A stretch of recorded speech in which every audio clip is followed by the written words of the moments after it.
Hey guys, this video is going to be about, do you see the way as a responsibility or do you see it as a privilege? I'm convinced that so many Christians, maybe 90%, tend to see it as a responsibility, and it kind of comes out in their language. It kind of comes out like, I have to follow this Bible study, I have to blah blah blah. And deep down, I mean, we don't, the secrets in our hearts, only God knows them. And people will go their whole life and they'll never tell anybody about what's really in their heart or what their real motive is. Some people will never say it, but some people will never admit it. But basically, if we're run by fear, or if we're run by self-centeredness, like something that Dan Mohler says, he says, when we stand before God, he's convinced that it doesn't matter what we do, it matters the reason behind our doing what we do that's going to matter.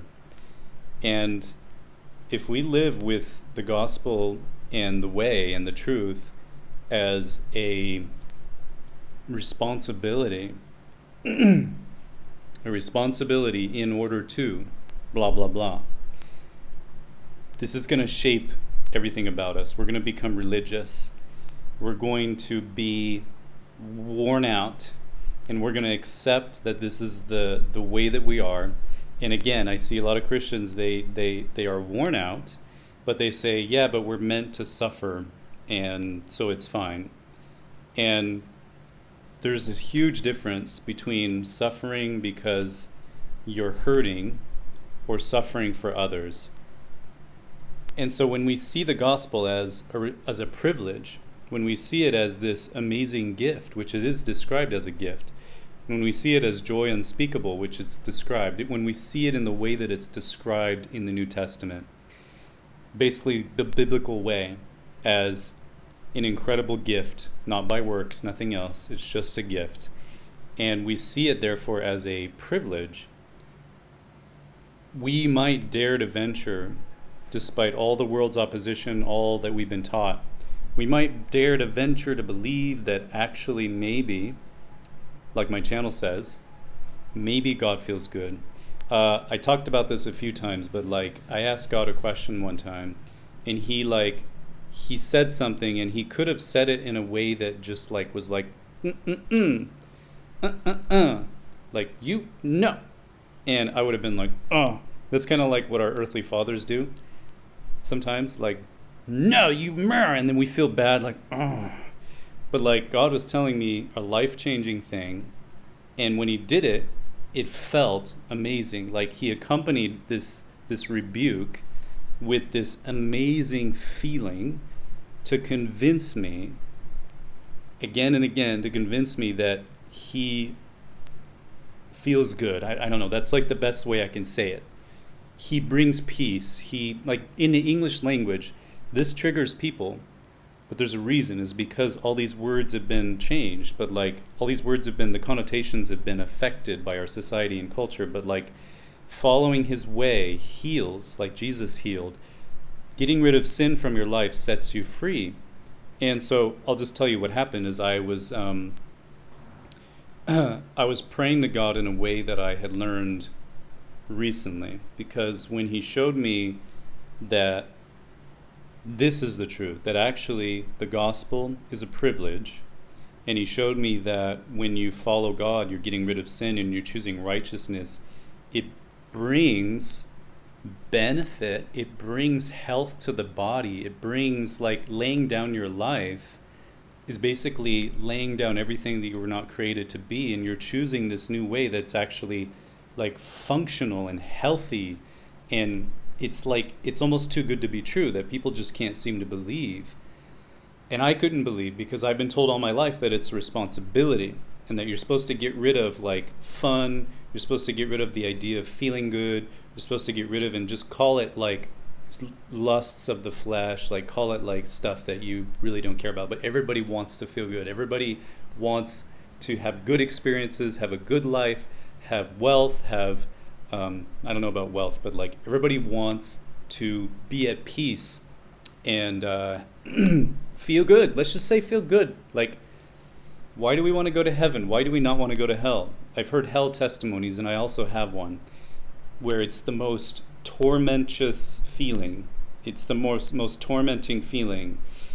And so feeling is really attached to it. The way you feel, the way that your vibration is, whatever you want to call it. So back to my story, I asked God, isn't it a parent's duty to unconditionally love their children? And it's almost like I was taught by society that like the parents need to love me, and if they don't love me, it's their fault, and that's why I am the way I am. And like this is basically what I was growing up taught with. I wonder if any of you are just like, yeah, well, isn't that the way it is? And like the children can do whatever they want because we're just a product of the parents, right? But we forget that the parents are a product of their parents, and we forget that everybody's kind of a product of what they don't know or what they do know. My parents didn't know who God really was, or at least one of them. And then I had this revelation, right when I asked that question, I had this feeling of like a waterfall coming into my head. It was like, I remember exactly, it was right here, right on my bald spot. I got a bald spot right here. Maybe I'll talk about that later. But it went right there, and it was just like so amazing. And dang it, I messed it up, guys.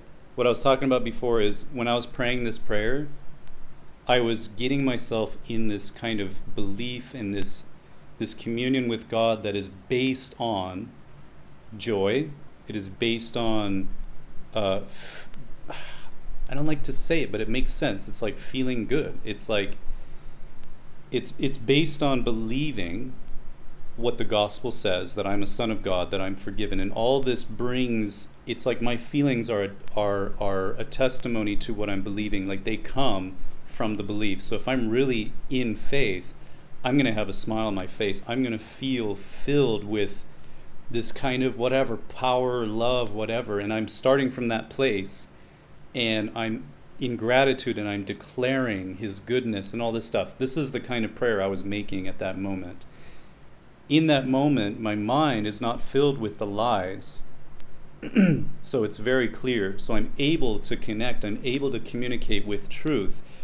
This is where God gives you fuel. This is where God gives you fuel to run the road, to drive the road that you're meant to be on, because this is the truth you're declaring in your life.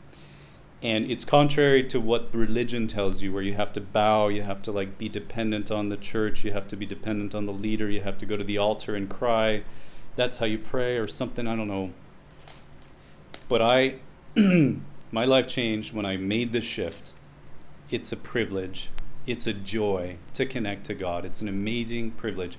So I connected, I asked this question, and I felt this waterfall, and I had this kind of what you could call a rebuke.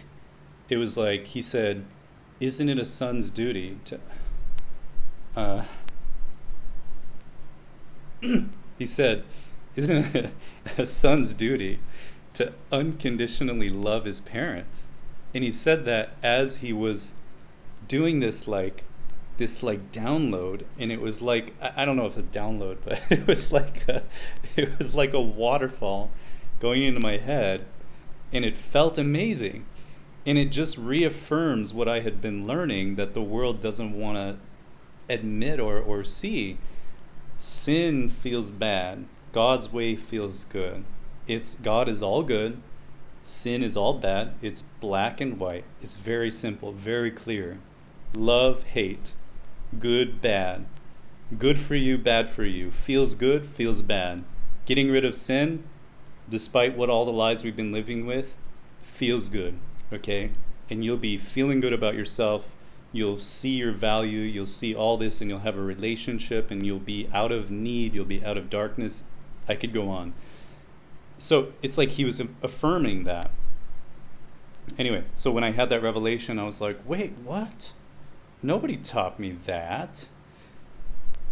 The world taught me, especially in American culture, that children can disrespect their parents and it's okay.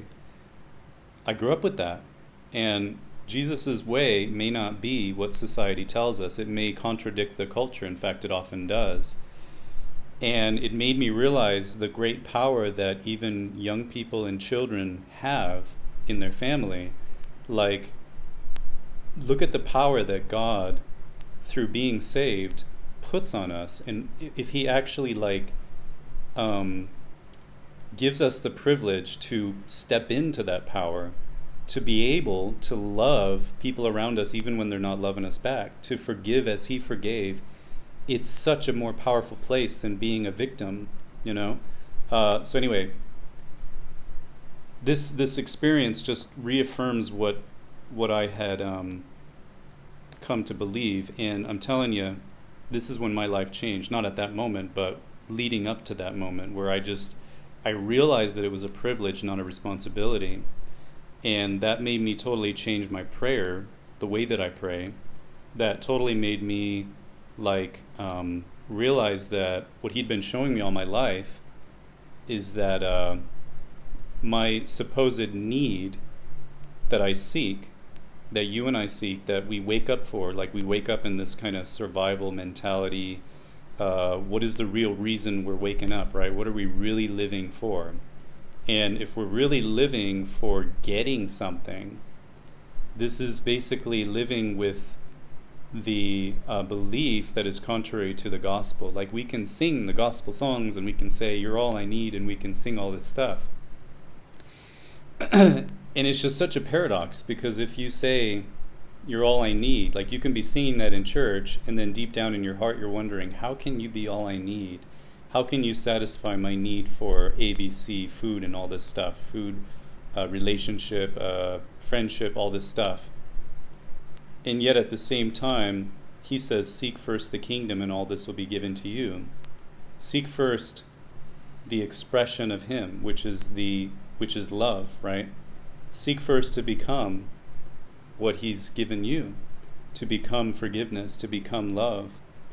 And I found that that's when my life changed. That's when I figured out, not figured out, it was all given to me, but I discovered about how to love people and how to pray.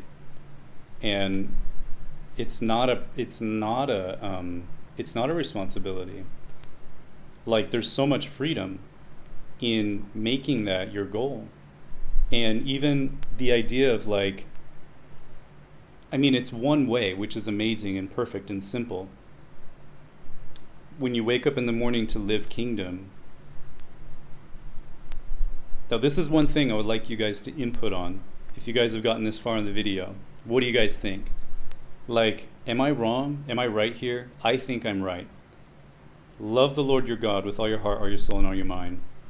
If you are letting life speak louder, and you're letting what someone did to you, someone who you love, someone who you're close to, or someone who you want to be close to, or the idea of getting close to the person who you think will fulfill your love vault, or your love thing, love cup, whatever it is.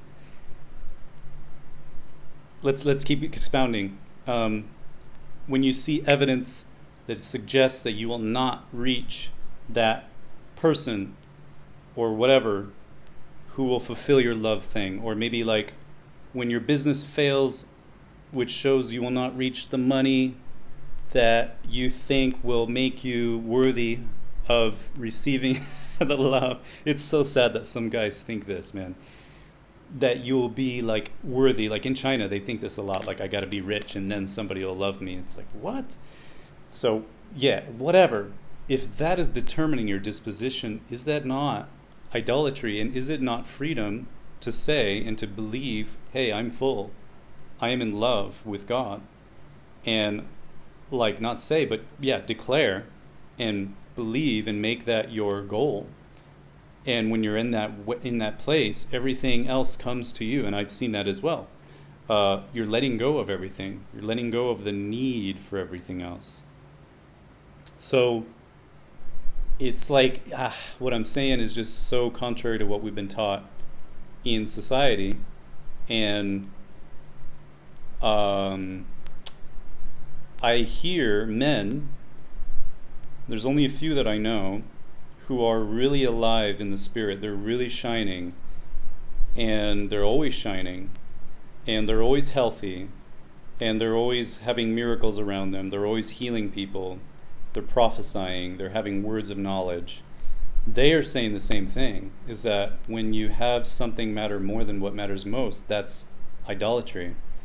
And this is a privilege, not a responsibility. It's a privilege because it's saying, wow, look, guys, you don't need to worry about anything else. Life is really simple.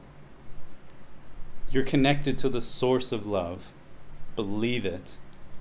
And when you believe that and you just live by that, because we're actually designed, we're meant to live by faith. When we live by that, it's like that's when God is able to take pleasure in us. It doesn't mean that he's not like pleased with us, that he's not. Sorry guys, I'm talking kind of lame today. It doesn't mean that he's not pleased with us in other ways, but when we're living in that way, he is he is enjoying our freedom. He feels good when we feel good. He doesn't feel good when we feel good from sin, because that's a very temporary, insatiable lust of the flesh. He feels good when we feel good from truth, and when we are set free little by little, or even in a jump. When we're set free, that's when he takes pleasure. And that's when he can work through us, because that's when we're shining, right? So I could go on, like I've written the book about this, how just basically life is meant to be good. Like Jesus brought life in abundance, he said. And it's like it's meant to be good. All this stuff around us is meant to be enjoyed when we enjoy it from a place of no worry. Because when we're worried, it means that we're seeking love somehow. But if that's already connected, if we're already filled in that area, there's nothing that'll take us out of the present moment. There's no reason for me to start worrying about the future, to start thinking about what am I going to do next, how am I going to get, oh, I'm just wasting time right now, I should start working on this to get the love that I want, or whatever. Like there's no more of that. So yeah, it's an amazing thing. It's an amazing paradox, and I could keep going on about it. And yeah. Okay, guys. Too long. Thanks for watching. Love you guys. Goodbye. Notice my sound's a little better? Hopefully. Bye.